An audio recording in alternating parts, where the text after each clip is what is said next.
Olivera, just one more thing to mention as logistics. Since you are recording the video, I guess when you talk, you need to make a disclaimer. Just say if anyone would not want to be recorded, then they should not talk. Okay. Just in case, because that's I think that's been done for other webinars. So let's be formal about it. Yeah, that is a very good idea. Okay, and so, thank you. Sharma, I'm assuming you're okay with the recording. Yeah, I'm all right. Yeah. Okay, excellent. Thank you. Okay. Can you all see the slide? Yep. Yes, I can.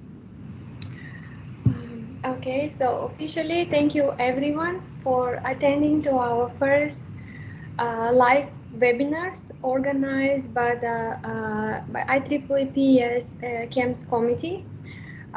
Today is June 12th, right, 2020. We are going to record this webinar. So you can find later the recording online on our website. In case if you don't want to be recorded,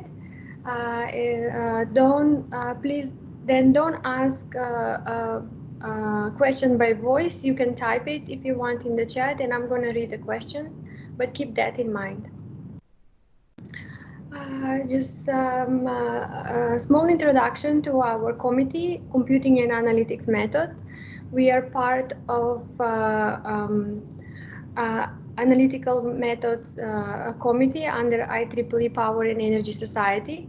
And our mission is bridging the technical areas of analytical modeling and information technology. We have 4 working groups, 1 task force, and we are included in development of standards. The working groups are understanding prediction, prevention, and restoration of cascading failures, high performance computing for grid analysis, cyber security in the power system, and power system modeling and integration using CMA standards.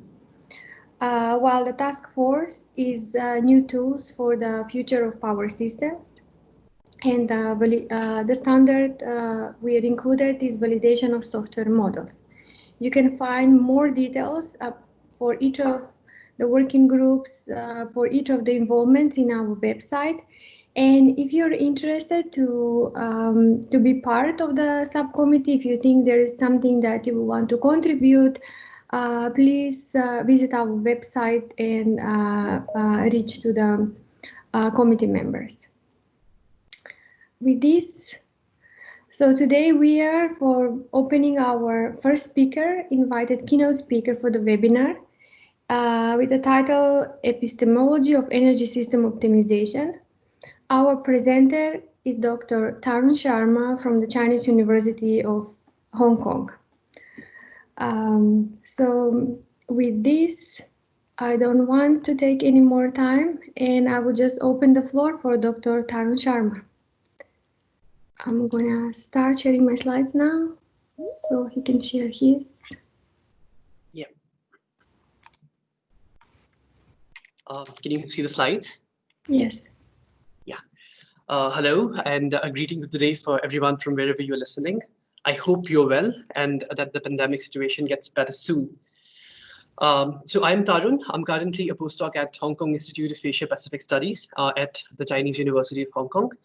And yeah, I'm grateful to Olivera and the committee of PES-CAMS for organizing this event and hosting me, and I hope it's worth your time. So I'm going to talk for roughly 35-40 minutes, and then probably we can have some questions at the end. So I'll begin with a motivation as to why a study of energy, the way I'll present merits is merits tension, and then I'll talk about different elements that constitute such a study. And that will mostly include my exposure. So it's the title should have been My Perspectives on the Epistemology of Energy System Modeling, because the area is much more wider than what I have had exposure to so far. Yeah, so yeah, after that, I'll sort of cover a few areas of energy system optimization modeling, which will have some elements of a case study of Ireland, then a little bit of high performance computing. I think that's very topical for you guys. And after that, I'll jump into electricity system modeling with some recent latest work when we try to investigate the impact of COVID situation on the Indian electricity system. And then I'll wrap up eventually with what I hope to be doing going forward. So what is energy? Ability to do work. And there's a huge network of supply chains which intersect to supply, to provision energy from the sources all the way to end use. And they intersect, and this competition, say electricity could come from gas, coal, oil. And yeah, this is just a simple schematic of what energy system means. And most of the assets are capital assets, which last over multiple decades.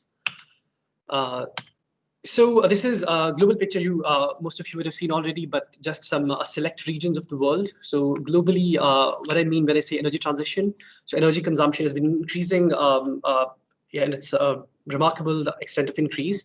And for China, especially after 2001, it's been very rapid, the increase in energy, and that's what you see on the graph. And then for India, it's been catching up recently, and Europe and US has been mostly steady. And why we consume energy? Because we know it's positively correlated with Human Development Index, and it's a necessary factor input for economic production. And why it's a matter for public policy? Because it's strategic, and there's lots of externalities, and there are elements of some monopoly in how energy is provisioned, be it whichever carrier. So yeah, that's why it merits attention from public policy study perspective. And yeah, if to break it down in terms of fuels, so again, it reflects yeah, how rapidly things have been changing. And there are some signatures of the major past events. So say 2008-9 crisis, so you could see that signature of that event in the overall energy consumption, as well as the category-wise, fuel-wise consumption.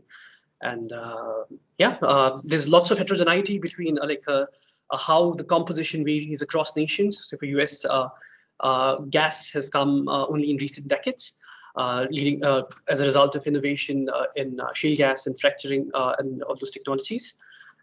And at the bottom, on the second curve, you see wind plus solar. So it's still relatively small compared to rest of the other fuels, but still the level is significant, especially after 2007. It's been gaining momentum.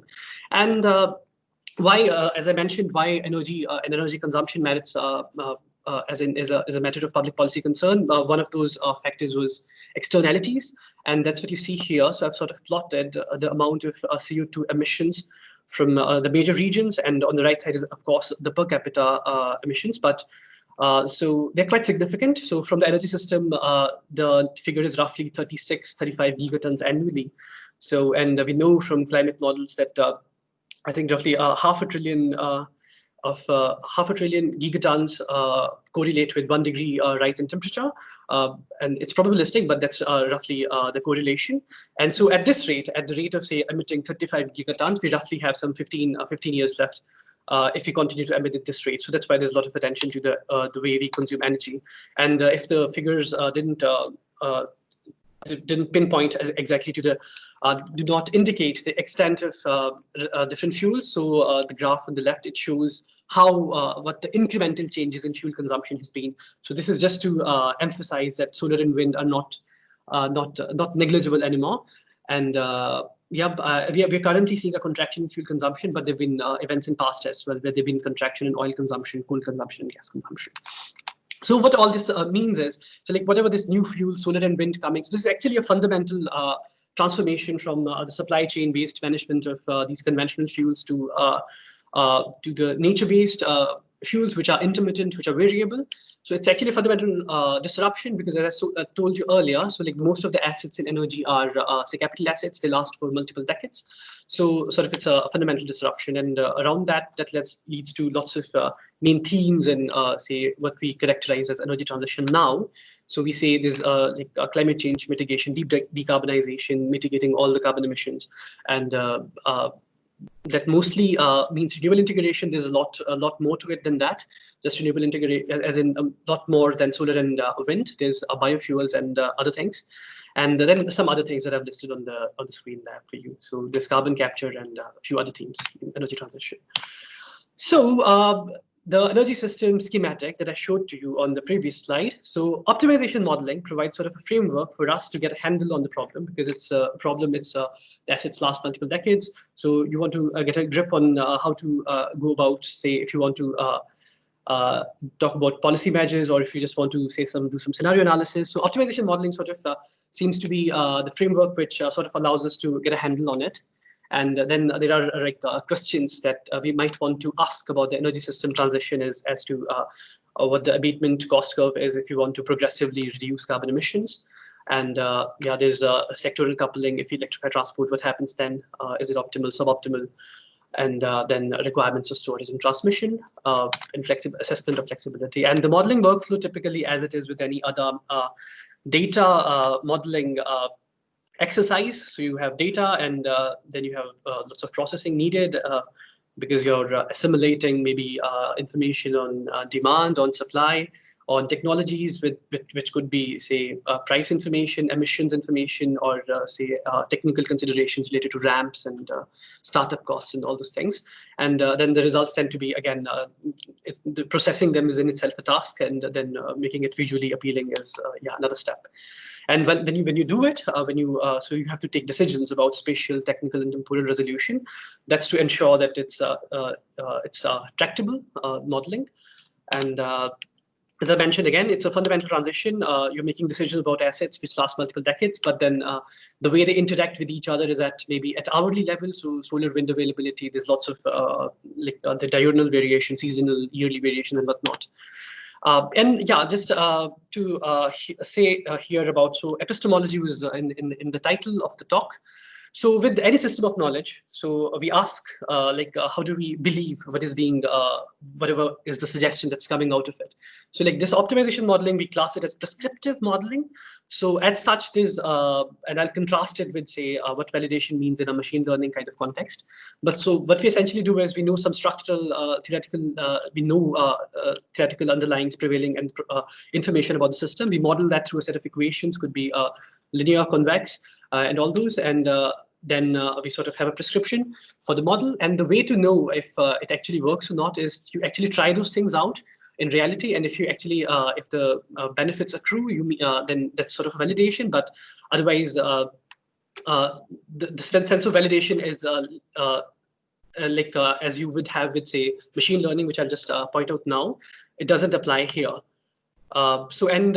Energy system being, as I said, it's a huge system, and then changes are slow and happen over multiple years. So that's sort of been in the area. So the ex post analysis as to they give some suggestions, some policy insight is coming. Is that actually valid onto the system? Or that's sort of been the criticism of this energy system optimization modeling. It's a whole area in itself. And the authors that are listed on the screen, they have sort of tried to do some ex post analysis. And yeah, but still, it's sort of vague there. And sort of in a machine learning setup, so what you have RHS, LHS, and you estimate a function, and you have a training set which you use to be it your MLE or whatever way to estimate your functional parameters, and then you have a test set which sort of gives you a measure of goodness of it or those things. So the notion of validity is sort of, this is how it contrasts between these two systems of knowledge. And so as an alternative, what usually happens, because these models tend to be complex, they have millions of equations, they're typically developed within research networks, and like IEEE definitely is the biggest professional organization, and that's much, much bigger. But then IEEE, ETSAP, I'm not sure if you've heard of it. IEEE, I'm sure you would have heard. So ETSAP is one of the technology collaboration programs within the International Energy Agency. So I have sort of worked with TIME's model, and that's developed within this research network. And there are other alternatives as well. So you could look it up on OpenMod, or EASA is another one. They have Message. And sort of the way to ensure validity or some trust in what the model is saying is sort of you make the code open and the data open as well. And then you allow for more scrutiny and replicability, at least, if you could not have validation. Although there have been attempts at ex post analysis as to if sort of you did an analysis in 2005 and had some prediction for 2015, and then you sort of checked in 2015 again if it actually panned out that way or not. Yeah, so that was sort of the background to the energy system optimization modeling and how we validate it, or how we sort of get around the problem of validation. So now I'll quickly talk about my experience with one of the studies that we did for Ireland. So I was a postdoc there for a couple of years. So we wanted to sort of do like what are the technology opportunities in transitioning Irish energy system. So what risks could those technologies be susceptible to, and how could probably stakeholders be assisted in like navigating those risks. And yeah, then there's a whole review of what other approaches are there for technology assessment. There's a levelized cost, net present value, return on investment, multi-criteria analysis, and then other theories about technology innovation system, technology push factors, market pull factors, and all those things. But we sort of worked with energy system optimization modeling. That was a workhorse. And then we sort of wanted to link stakeholder consultation with energy system optimization modeling via the way of scenario ensembles, and then give some evaluation of risk and return parameters for the opportunities that the energy transition might throw. So Ireland as such is a small country. It's 4.5 million people, and they consume roughly 14,000 kilotons of oil equivalent a year. And this is again a schematic of simplified of what sort of we capture in the modeling. So the demand is typically exogenous, and then you have information on multiple attributes, as many as 10 attributes per technology, and then the model sort of assimilates all of that. And then it's at the back end, typically a linear program or mixed integer linear program, and equations running into millions, multiple of millions. Yeah. And what I show here is sort of, so we model the entire energy system, and there's representation for more than 1,000 technologies, multiple resources, supply chains, and then this is sort of a schematic. So if I map the entire energy system, project it into, say, 2050, saying I want carbon emissions reduced by 80%, so what the system looks like. And I'm sure you would know this. It's a Sankey diagram, so you could map the results onto this. So then you can see bioenergy shows up significantly, and electricity is significant. There's a lot of wind and other things there. And yeah, then across the end uses. So you can look at the composition, different end use sectors as well. Yeah, so the task was, so having mapped the system onto 2050 under 80% carbon mitigation, what are the technology opportunities? So we want to scan the energy technology landscape.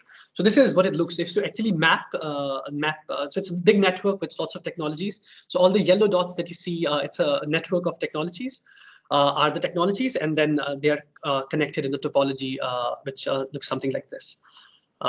Yeah, so we sort of scan this and then try and identify where the opportunities reside. And here I just show, so in the 2050, under 80% CO2 mitigation scenario, which technologies figure prominently in the year 2050. So you see CCS in gas, and you have a heavy goods vehicle running on biogas, and you have dimethyl ether, which is sort of a carbon-based liquid fuel, and you have a lot of biomass. So yeah, on the y-axis is the rank. So if you sort of rank the technologies in the order of how much energy they consume, and so yeah, so they are nowhere in say base year 2020, but then gradually as you gradually decarbonize, these things figure prominently. Yeah, starting with that baseline scenario, we sort of did a stakeholder engagement where we called people from the people who fund science and technology in Ireland, and entrepreneurs and industries in all different groups, and had a stakeholder event in Dublin. So try and so we show these results to them, and then try and ask like if they have a specific question, observations about it. So sort of we harvest the opinions as to their perception of why a thing might turn out the way the model shows, or why it might not. And using that information, then we sort of quantify attributes for technology opportunities.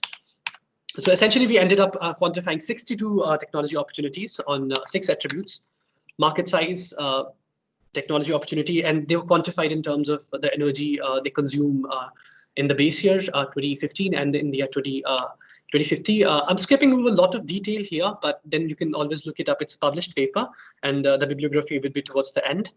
So I'll just quickly gloss over the details here. Yeah. So yeah, we had these 6 attributes, and by way of example, so for instance, DME production from woody biomass. So on the attribute market size, which was captured as in its relative share in the year 2050. So out of the 14,000 kilotons that will be consumed in the year 2050, like how much its relative share compared to other technologies. So it ranks quite high in terms of market size. And technology opportunity is then by how much it changed relative to the base year, which again are substantial here. And in terms of risk attributes, so risks were quantified as in if we say maybe the 80% target is not achieved, maybe it's underachieved, maybe it's overachieved, then do we do the technology option still figure in the mix? And we in that scenario mix, we quantify the variance, and that's what we use to quantify these attributes.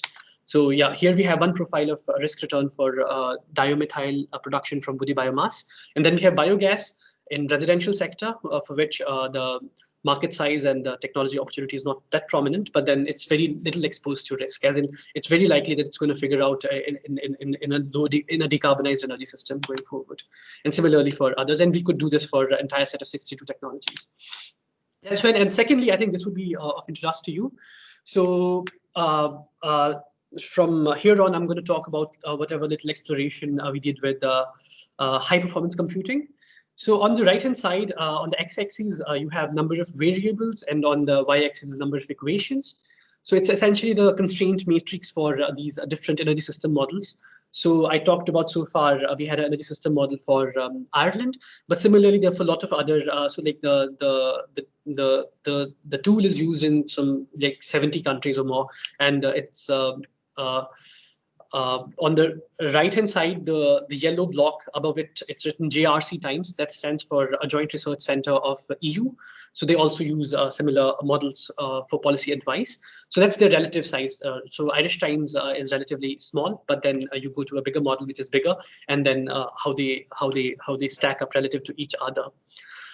Yeah, so essentially, and they take quite a bit to solve, not too much. Irish times is small, maybe a single run takes 11 minutes. At CEP-TM, that's another model which we use in Ireland, takes 1.3 hours. And then if you go to JRC EU times, it takes 4.2 hours to solve.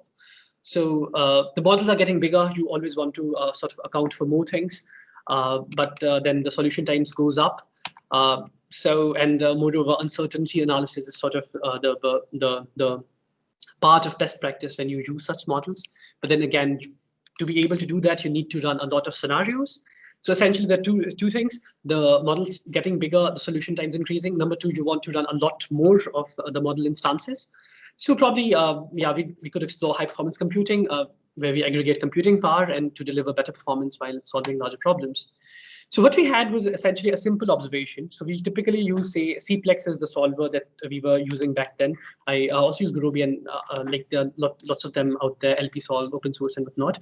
So simple observation was, so like we sort of were playing with it on Linux, and there was task set as a command. So you can actually index the cores that you have on your system.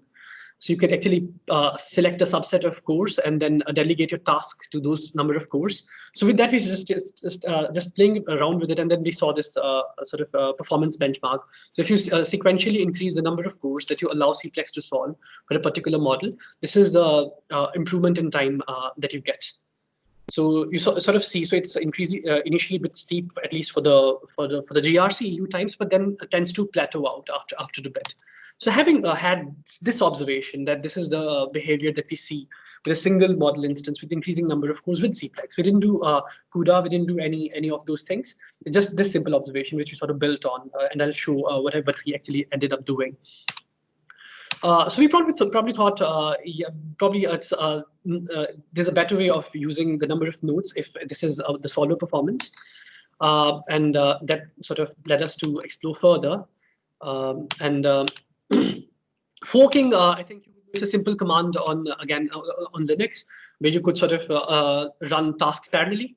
And it's a very simple command. So the idea is essentially, like if you run, say, if you have a certain number of cores on your machine, and even for the high performance computing, typically they come in that way. So you have a certain number of cores on one node. You might have lots of nodes, but you only have certain number of cores per node. So essentially, say if you have 24 cores and you're running 2 instances at a time, so you could assume it's roughly equivalent to running each instance on 12 nodes, 12 cores.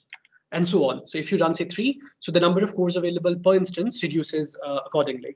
So from the benchmark curve that I showed to you previously, you could sort of estimate, if you increasingly run more number of instances simultaneously, how much cores are available per instance and what the solution time should be.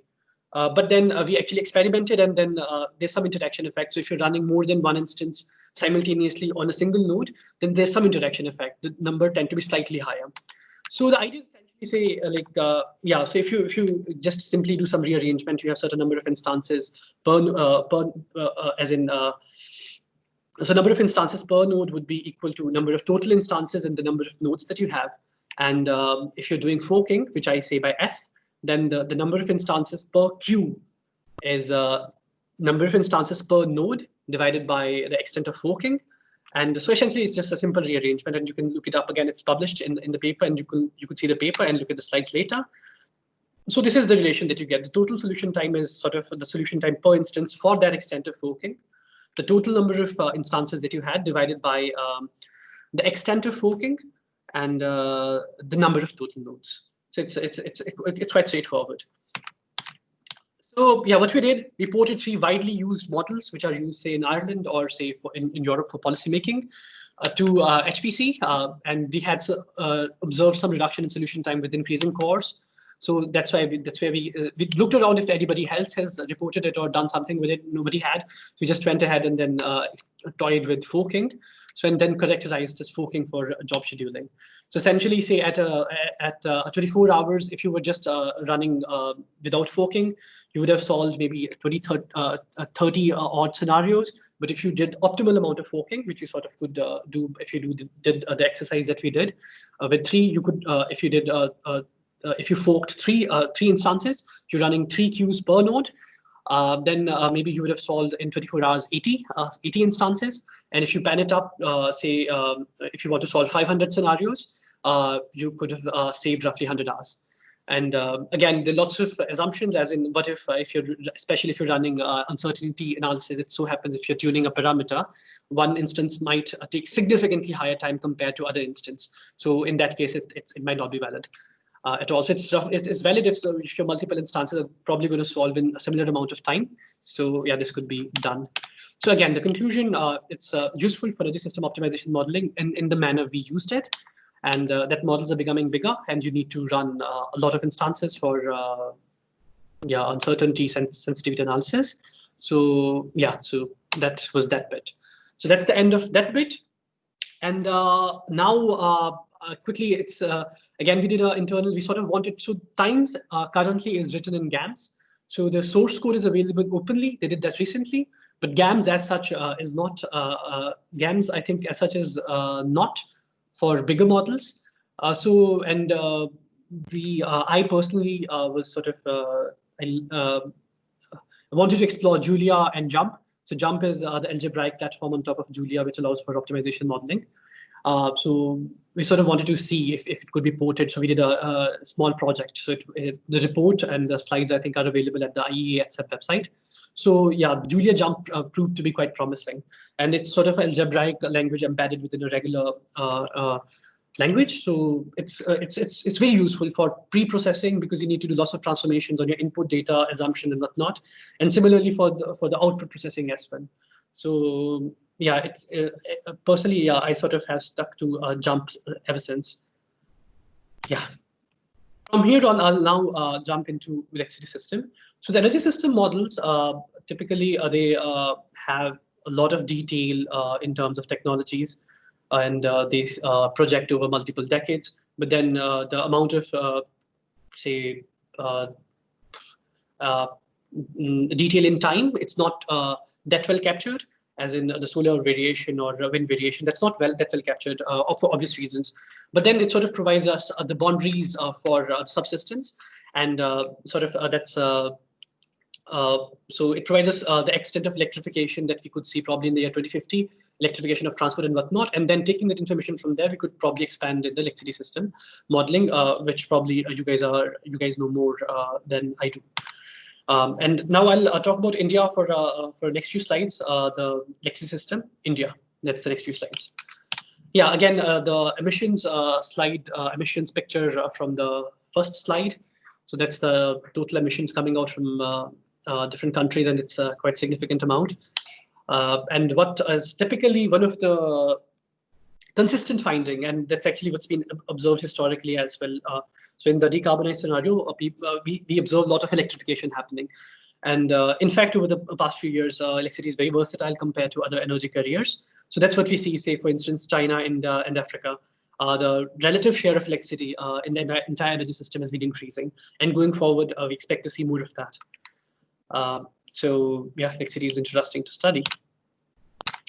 And okay, I'll not bore you with the details of what's happening in electricity system in India. So there's a lot happening in terms of how the sector is organized. So there's some bit of liberalization, market introduced some a decade back, but then the amount of transactions happening on the market are still small. And in the real-time market got introduced just a month back, I think, or just a week back, I suppose. And that's to sort of help integrate more and more renewables onto the system. So that's yeah, all the motivation by somebody who should study electricity system, and that too electricity system of India. Yeah, and yeah, I could talk more, but then I am a bit short on time, so I'll probably just let you look at the slide for a bit, and yeah. Okay, so for electricity system, this is a simple. On the graph is a simple demand supply matching. That's typically what happens on an electricity spot market, and where the curves intersect, that's the clearance price, and it's typically a uniform clearance auction, so everybody gets the same price. And it's if you want to formulate it algebraically to find out what the clearance price is, it's again very straightforward. It's the description on the screen is complete, but again I wouldn't go in detail. And once you formulate it, run it, and then you take the dual of the constraint, which says consumption minus supply equals 0, the first constraint. That gives you the clearance price, and it's pretty standard. So it's for a particular time, say market operates, I think 15 minutes resolution, so it's for a 15-minute time block. But then it becomes far more interesting if you sort of integrate multiple regions. Then there's congestion, and then you have market splitting, so it becomes a lot more interesting. And if you add time as well, so this is for one point in time, and that's typically how the market operates. But then there's some other dynamics which you want to capture if you want to sort of model the system. So it becomes very interesting if you introduce a dimension of region 1 and time 2nd. So sort of that's what we have been doing in our latest work. So we sort of built a full-fledged model of Indian electricity system. And we have, say, modeled the entire 450 or 500 odd generating stations at unit level. And the source code will be available in open source as soon as it's the paper is accepted, and even the data. So we ended up compiling a lot of information on prices for individual stations. A lot of them are still under the regulatory mechanism. And only 10% transactions happen on the market. Rest are through the existing procurement by the utilities. And yeah, what you see on the curve on the graph is sort of what has happened since the pandemic response lockdown started in India. It started on 24th of March. So yeah, so what I've plotted here on the screen is the 20th March, the 27th March, and the 17th April. So the demand data is easily available from the system operator in India. So what sort of this work does is throw some light on what might have happened on the supply side. Yeah. So given all the data that we could assimilate and the model, and we could drill down in terms of different regions because we modeled different regions differently, and then the interregional flows. And yeah, so yeah, coal gets badly hit. That's basically the key finding, which is not that difficult to pinpoint to without using the model. And other than that, you could sort of pinpoint what, so the relative share of renewables, especially during the few weeks of lockdown, sort of increased beyond 10%. So it otherwise was around 7-8%. So it's not insignificant. So in terms of, so if we look at when the significant requirements for flexibility starts being felt in a system as you start integrating renewables. So roughly at 8-9%, it's characterized as a phase change percentage point typically, because above that you need sort of significant flexibilities in the system to tackle renewable energy. And sort of, so that's what the system would have faced during these weeks, because the relative share increased to roughly 11% of the wind and solar, because there were orders issued as to they couldn't be curtailed. So yeah, and that's what is there in the paper. So this is a dispatch model. So it takes on the capacities which are already there, and then simulate sort of the behavior. So and it's sort of the extension of unit commitment problem. So in the unit commitment, again, you guys would know more. Maybe a weak horizon, that's what you can deal if you want to introduce all the startup mixed integer constraints. But then if you want to go, say, a dispatch model like this, where you have a resolution of, say, 1 year, so you end up doing there's lots of tricks in the literature, and again, all of that is in the paper, as in it's clustering and other things which you could do. So you cluster similar size units together and all those things. So we employed a few of those things as well. And yeah. And this is another. So it goes along with the main title was the epistemology of energy system modeling, to the extent I know it. So the main thing that I wanted to get across today to young people who are listening is like there's this whole entire continuum of models. So you have these say energy system models, which sort of are baffling to the mind as to like how can you like talk about such things, but that's what is typically used for policy making and other things. Where you have a horizon of say 60, 70 years, you have information on maybe 1,000 plus technologies, and you put them in competition, and you get to say comment on what the optimal electrification of transport is, or say if you want to electrify your I forget. All right, yeah. So, but that's one end of the spectrum, and then you have the dispatch modeling where you have existing assets, existing capacities, which you deploy, and then you want to assess what flexibility requirements are there. And then there's another one, and this is the result from one such paper that I did, say, during my PhD. That's the capacity expansion model. So it's the capacity expansion just for electricity system.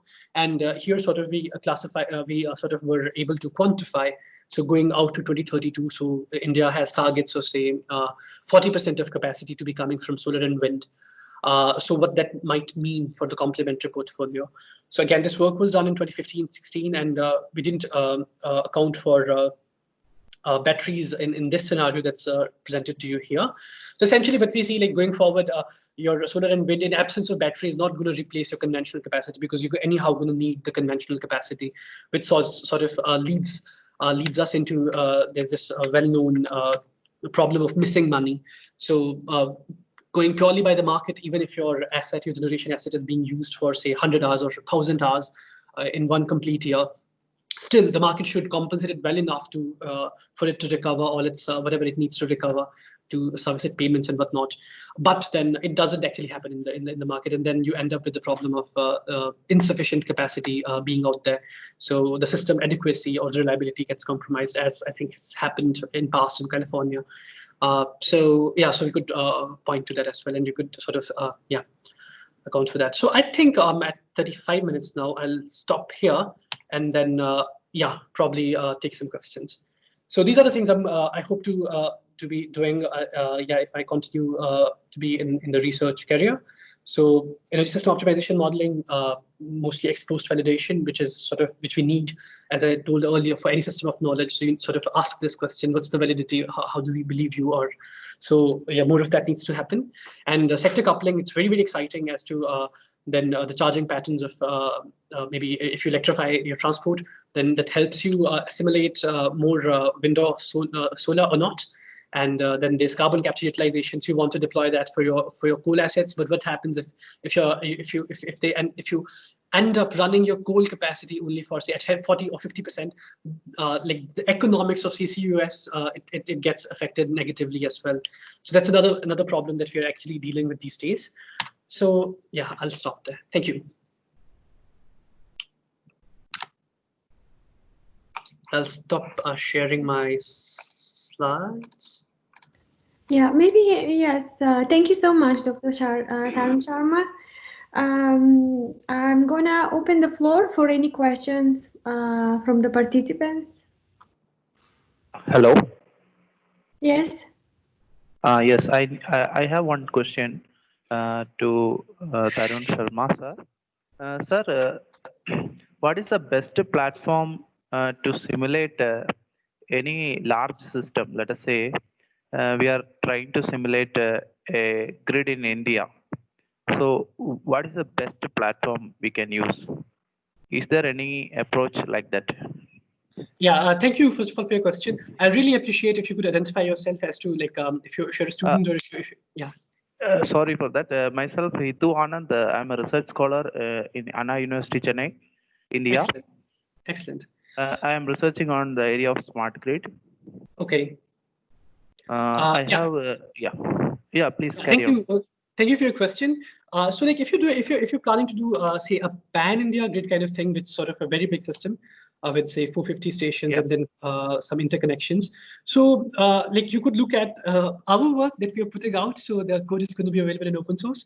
But jokes aside, and also there's Plexos is another commercial tool. So like USA does some studies, say with POSOCO and other government players in India. So they in past have used for their greening the grid study, they use Plexos. But how responsive they are, they do claim that they provide academic free licenses. If it is available or not, I don't know. But that's one other people use. But my take is, like, if you have the capacity, it's a bit time consuming if you want to do it from scratch. But you can explore basis how much time you have if you have a bigger team or smaller team. Well, Plexos is one, and like what we are putting out in the open source now, that's another potential candidate for doing the same thing. So yeah.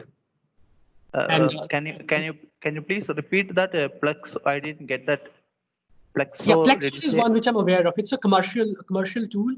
But then open source wise, I think Dispaset is another one which is used by EU in their Dispaset, DISPASET. That one is written in Pyomo, and ours is going to be written in Julia, Jump, which we're going to put out soon. And then Plexos is another commercial one. And for power system, osmosis, that's for energy system, but you could try if you could make it work for power system as well. Okay, thank you. Hey, Dr. Sharma, again, this is Henry Huang at the PNL. Again, thank you for your talk. Really a lot of information I'm still digesting. I have one quick question. Yes, so at the first part of your talk, if I follow that right, so you are modeling multiple infrastructures and multiple energy sources. Yeah. And I think my question is, for these different infrastructures and then energy sources, they are very different timescales of their own systems, like a gas system and power grid. They're really different timescales. Yeah. How do you model the boundary between the different infrastructures, and also how to deal with the different timescales in your modeling and simulation? Yeah. Thank you very much for the question. So with the times model, it's done, and everything is taken care of. So say power system, you could model as many as say 168 hours per year. So it models. It has a very complex system of say how it handles time. So it does say every 4th year, and within 1 year it has. Say maybe 7 days at hourly resolution for electricity only, and for others it has some other time slices. That's what it called in their parlance. And I'll really encourage you to. They have say like 6 huge manuals which are available to look at the IEEE ETSAP website, and it's at the back end. Eventually, it's linear equations, but they have a very smart way of accounting for the temporal details. And initially, honestly, that's what I used to think before I actually ended up doing a postdoc and engaging with this work. I couldn't come to terms with how it might be doing all these things, but it actually does. And in my experience, because I didn't build the model scratch up, so it's typically like they have a huge group and it's built over multiple years. So I sort of worked with a ready-made model. Eventually, we ended up say porting some bits of equations to different platforms. But we didn't scratch up code that model. I didn't do that. And it's been done over a period of, say, over a long period of 20, 30 years. That's when they started building these models. And I'll really encourage you to the Times documentation on the IEEE ETSAP. ETSAP stands for Energy Technology Systems Analysis Program. And they have very good detailed description of like how they, what the actual equations are. That's good. Thank you. So that's based on Times. So Times already handled all those details, yes, within the platform. So yes, as a user, we don't have to worry about those details. That's good. Yes. And then for the later part of your presentation, you talk spot market. if I follow you right, so when you do spot market, it's a different modeling platform. It's not Times anymore, right? It's you're using Jump, Julia, and that's what I use. Okay, got it. Okay, I just want to confirm because it's so different. You know, jumping from decades time scale to minutes time scale. It's almost impossible using the same platform to do the two different things. Yeah, you're absolutely right. You're absolutely right. And within Times as well. So there are very few people who actually know the entire backend, and very few people who can actually who they actually allow the modification, who they allow. So for instance, if you have a candidate modification that you propose to Times, so you have to go through a process. There are a few people who know how to do it, but most of the people are in that category. They typically use the platform as such. So there are very select number of people who actually know what is happening at the back end. And the second one was in Julia Jump, and that's what I did from scratch up. So that's what I coded myself. Yeah. Thank you. Thank you.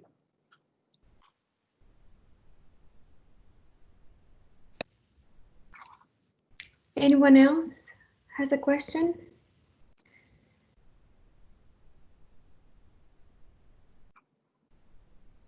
Maybe I will ask one question. Like you mentioned about your study in Ireland about 10 prominent technologies. Yeah. So based on the study that you did, what is your professional opinion? Like what combination of this technology would be good? Just conclusion out of that study, your opinion or. So what we did in the study was, so mostly like a simple 80% mitigation scenario, you see a lot of electrification and you see a lot of biomass. That's sort of the key things with CCS, carbon capture and storage on the gas, and coal, there's no coal by that time.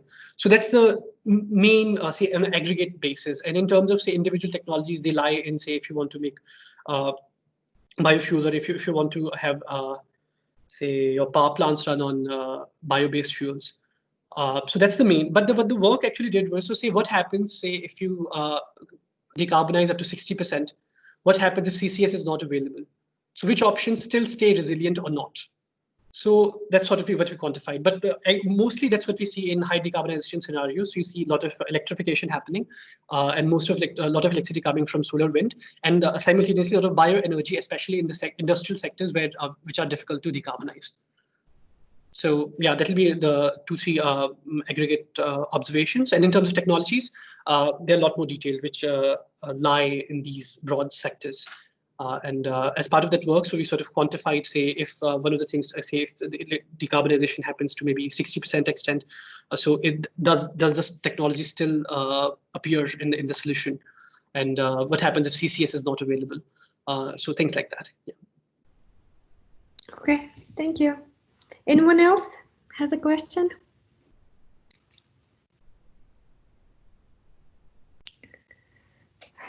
Okay, Olivera, maybe this is Henry again. Just follow what you just asked about different technology options. Maybe another technology here is battery. So what are the assumptions did you use when you do those larger scale energy mix studies? Yeah, batteries do figure out prominently, and they will have as to. So say when I did it, we didn't sort of went into the details of because there are, as I mentioned earlier, 1,000+ technologies, and they have cost curves for each of them. So how their cost progresses onto 2050 or 2070 as the horizon is. So all that information is there, and that's the typical exercise, say, that happens periodically when they'll sort of synthesize whatever published literature is out there as to which sort of try to predict what the cost curve is going to be, basis learning and all those things, and that's what they try to assimilate. So they are like, if you want to, there are studies published with Times for Ireland from the same group. So say if they want to say, because ocean energy is one which they have invested a lot in Ireland, in marine energy. So they sort of, that kind of studies could be done. So what cost reduction do you need for it to figure out in the solution? So that kind of analysis would also be done. But in our work, it was already a standard stack of assumptions. So I don't remember at the back of my head like what exact those numbers were, but we didn't touch that at all because the model, I think, was initialized in 2015, 2016. Yeah, and so we didn't look at it at all. But it's say when they analyze say specific technologies, say for instance ocean tidal energy or wave energy, which Ireland has invested a lot in. So that's when sort of this kind of analysis is done. So like what kind of cost reductions are needed for it to appear, for it to be competitive in the market. Okay, thanks. Yeah. So there is a question in the chat from Sandeep. It is, have you managed to model electric distribution systems? No, distribution systems, no, we haven't tried to do that. It's already too complex. And so what we have in terms of transmission is 5 regional grids. The 5, because Indian grid is sort of divided into 5 subparts, which are then interconnected with each other. So that's the level of resolution we have. Distribution, no, can be done. So say for a small region, should be straightforward. But then integrating that within the bigger model, I can't imagine doing that. And at this point, yeah, no.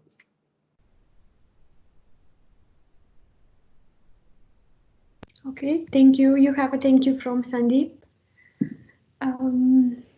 All right, so if there are not any more questions, I'm guessing with this. Olivera, can I have maybe one more question about some of the details? So about HPC part of your talk, which also get my interest. I've been working on this also for a while. Is the kind of HPC application you're using here is a more scenario-based computing, which means each of the run is independent. So you can basically, you have 10 scenarios. You can use 10 computers or 10 cores. Each core would run one scenario. Is that the kind of HPC task in your study, or is it more kind of coupled among the different runs? No, so yeah, so that's the difference. We didn't try and say do what you were saying. So what we did was for a single instance say, no, we didn't do what you're saying, but I know say we were in discussions with at DLR in Germany. So that's the German Aerospace Agency. They had a big project in terms of doing what you are saying. So they actually look at how sparse or dense the constraint matrix is, what's the extent of coupling. And the coupling becomes more, especially if you introduce batteries, because that's when you have lots of constraints where you have to link its state of the battery backwards to like all the time. So that's when it becomes a little more challenging. And they sort of looked at that. So we didn't attempt to characterize how dense or not or sparse the constraint matrix is and what's the level of coupling between the equations. So for us, it was different instances. But then what we tried to exploit was the behavior of solver. How the solver was behaving with increasing number of cores. And there was some thing to be exploited there, and that's what we have done. But the guys at German Aerospace Agency, Stuttgart, they had a project ongoing. They, in fact, built their own solver, and they were trying to play around with what you were saying. So if you sort of yourself sort of delegate tasks, and then you try to synchronize what they finish onto different cores. So again, I have very little exposure to CUDA and those things, but I assume that's how that could be done. Okay, that's good. Thank you. One other questions. I think on one slide you talk about a generation expansion study. You talk about the renewable increase from like 5%, 10%, all the way to 30%. Yeah. I noticed in that study, wind is pretty like a flat. But solar is increasing. Why is that? Why is only solar increasing when you increase the renewable percentage? I think that was basis cost. Yeah, that was basis cost. So so we just forced the model to say source say 30% of the generation from the renewable mix, and renewables being solar and wind. So we don't classify large hydro as renewable back then. Now I think the government has changed its classification, but back then that was the classification. So what you see is just the cost playing out. Back then I think solar costs were way less. I think that's still true in India, I suppose, or they are at par with each other. That's what I remember from the latest auctions. I think 2.24 Indian rupees per kilowatt hour for it's at par both for wind and onshore wind and solar installations. But back then, the data that we had back then, I think the solar in India was relatively cheaper compared to wind. Yeah. Oh, so is that India situation? Yes, and Okay. back in 2015, because that's when that study was done. Yes. Okay, that's interesting. Yeah. Okay, solar was cheaper. That's interesting. That's good. Yeah. Yeah, I think, yeah, that's, I have to check on the slides again now that you say it. Solar, wind, yeah, I think, yes, you're right. Yes, you're right. Yes, you're right. Yeah, and yeah, that's what we saw. Yeah. Okay, good. I just want to show you I paid attention. Yeah. Yeah. Okay, so we have another question from Sandeep. If you could explain how do you manage to construct scenarios for 80% carbon reduction? And he said, I believe since you are solving deterministic optimization, are the scenarios feasible for the optimization problem considered? Yeah, they are. And how to do it in time. So like if you work with times at any point, so you have a way of specifying constraints to what you need to do is you have, they have a very complex, not complex, but they have a system of, say, you need to specify things in an Excel file.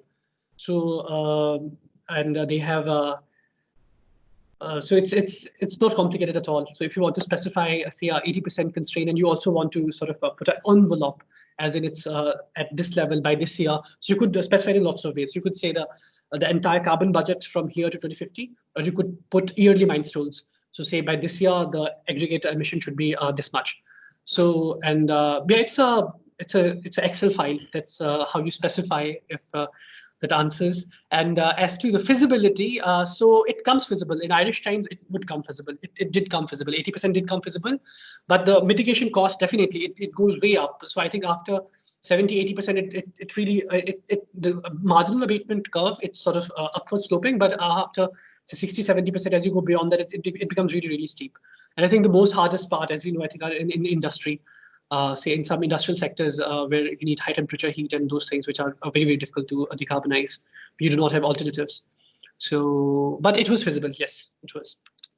And again, the validity of that, again, you gloss over a lot of detail in terms of you don't capture, say, the whole year of, because you have represented only 7 days per year for wind, solar, and electricity. So you're not capturing all the combination of, say, wind availability, solar availability, and demand that you might encounter throughout a year.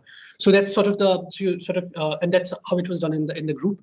So there was another study which I wasn't a part of, which actually was done much earlier.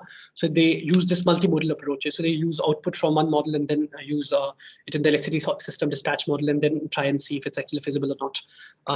Yeah.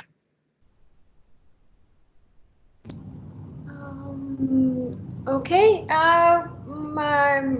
There's a follow-up question from Sandeep as well. Have you validated the results with actual nonlinear grid dynamics? Sorry, could you say that again? Validated the results of nonlinear? Have you validated the results with actual nonlinear grid dynamics? No, it can't be validated with that, because that's another flow. We know there's AC power flow, which is typically used, say, for maybe determining what the congestion charges are, which is done in practice.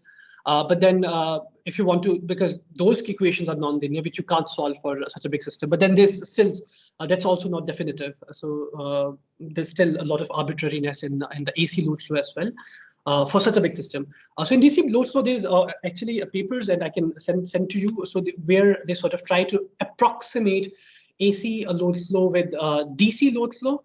So they have PTDF is what they call, and yeah, it's quite fresh in my mind. So I didn't quite understand the details, but what you end up actually eventually getting is, so say for each region which is connected by, say we have 5 regions in India, which are interconnected with each other. So for each nodal injection, you for the transmission system, you get a matrix. So at each node, you have an injection or withdrawal, and the line flows are actually computed basis whatever the susceptance of those individual lines are. Again, I'm a mechanical engineer. I come from it as a operations research, that kind of perspective, and I don't understand those things in too much detail. But again, that's what sort of we used in modeling. So they sort of approximate AC power flow with DC load flow, and they have quantified to what extent it's valid or not. So they sort of assume lossless transmission, and then they use the line susceptances to compute that matrix. And for me, I get that matrix, I compute that, and then I plug that in the model. And that what essentially that does is, so I have injections or withdrawals at each node, and then bases those nodal injection and withdrawals, what the line flows are, that matrix tells me that. Like that matrix allows me to compute that. Validation, no. So again, that's a challenge in these kind of models, which I sort of started out my talk with, because in epistemology, because first of all, the real-time data is not going to be available, and even if it is with some lag, I do not know if such data is available. Yeah, so aggregates, yes, you can say the daily generation is matching from different sources, and you can actually, line flows, maybe that information is also available. So you could make it same as was observed by introducing arbitrary hazard rates, or hurdle rates, as they say in the model. But validation is a challenge. So what you typically do is you compare the aggregates, the emission numbers, like it looks sensible. There's nothing drastically different happening.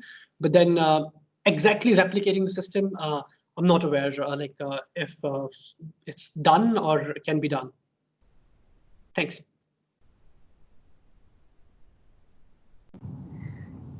Thank you so much. You have thank you from Sandeep as well for answering his questions. With this, we are going to close the webinar. Henry, do you have something to add in the end? I just want to really thank Dr. Sharma again for giving us this very good talk and a lot of information. And I looking forward to see the recording again, and then trying to further learn, all the details. And plus, I know the time is actually not very convenient for you. It's kind of late night for you. So really appreciate you people take the time and be able to give us a talk. Hopefully there will be more conversation as a result of your talk, and among us and also all the audience. Also to the audience, if you have any further questions, if you didn't get time to ask, feel free to contact Olivera, I believe. Then we can make the connection. So thank you, and Dr. Sharma, thank you, Olivera, and also thank all the audience for joining today. Yeah, and just one last word of thanks to me as well. So I'd like to thank the chair, Professor Huang, and the entire committee of PES-CAMS for organizing and hosting, especially Dr. Olivera for all the coordination. And I hope it was worth your time. So I'm not sure again. Yeah, so I try to pitch it. I try to get some imagination of who might be attending today. So I hope it was useful. And yeah, feel free to get in touch with me. So if you want to share my email, that's okay. If it can be useful, I'll be happy to help. Excellent. Absolutely. That's good. Thank you again. Thank you. Thank you. Thank you, everyone. Yeah. Good night. Yeah. Good night. Good day, Good night. you guys. Good night. Yeah. Good day. For you, good night. Yeah. Thank you. Bye-bye. Bye-bye. Bye-bye. Bye.